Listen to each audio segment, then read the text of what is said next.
I'm Leah, 28. The community center auditorium is filled with warm applause as I stride towards the podium.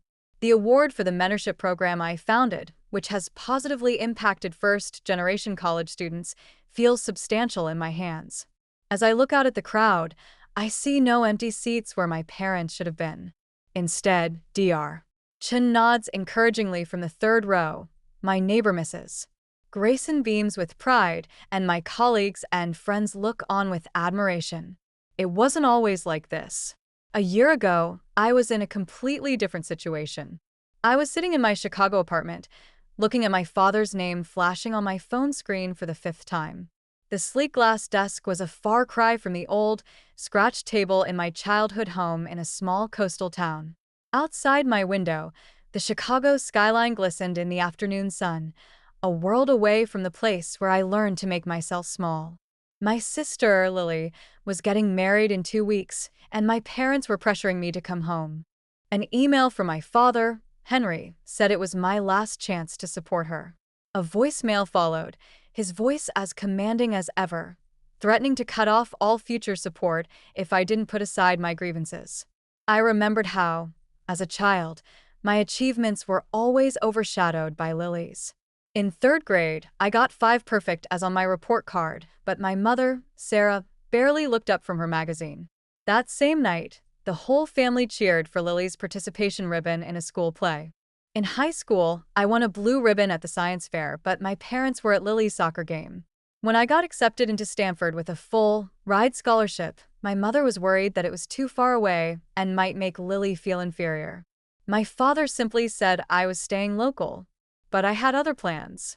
I secretly boarded a bus to Stanford, leaving behind a false paper trail of community college registration. 3 years later, I graduated top of my class with a degree in computer science. I became a software engineer at a top-tier tech company, earning a 6-figure salary. I decided to go home for Lily's wedding. When I arrived, my childhood home had been transformed into a wedding wonderland. My mother greeted me with a stiff hug, and my father gave me a clipboard full of tasks. Lily was on the phone, stressing about the wedding arrangements. Her fiancé, Max, arrived later. He was tall, handsome, and claimed to be a successful cryptocurrency investor. During dinner, Max dominated the conversation with stories of his crypto investments. I started to notice some inconsistencies in his claims. When I asked him about the exchanges he traded on, his smile froze. Later, while looking for wedding programs in my father's study, I found paperwork for a second mortgage on the house. I overheard my mother worrying about it, but my father was convinced that Max's investment would bring huge returns.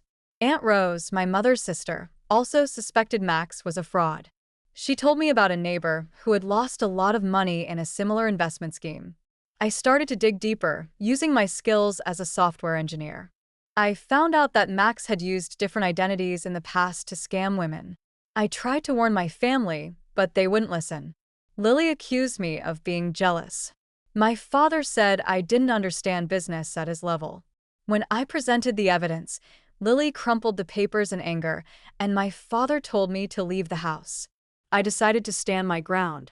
I revealed that I had graduated from Stanford and was a successful software engineer. I told them that I wouldn't be the invisible daughter anymore. But they still refused to believe me.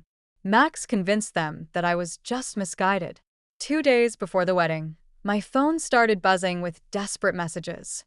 Max had disappeared, taking all their money, including my mother's retirement fund and my father's savings. They finally believed me and asked for my help. When I returned home again, they expected me to solve all their financial problems. But I set boundaries.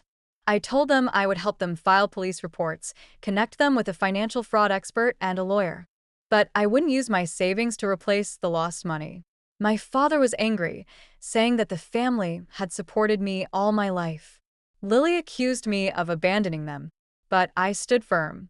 I told them that what I wanted was respect and to be heard. Aunt Rose supported me. She reminded my parents of all the achievements they had missed of mine. In the end, I offered to cover the second mortgage and consolidate their credit card debt, but only through a formal financial advisor. I made them sign a document acknowledging their years of favoritism. After they signed, I arranged for the financial advisor to handle everything. I left the house, knowing that some bridges couldn't be rebuilt. Now, a year later, I'm living in a beautiful craftsman bungalow. My diploma hangs proudly on the wall. I'm running a mentorship program for first-generation college women, and I'm making a difference in their lives. I've learned that true worth comes from within, and I don't need my family's validation to be happy.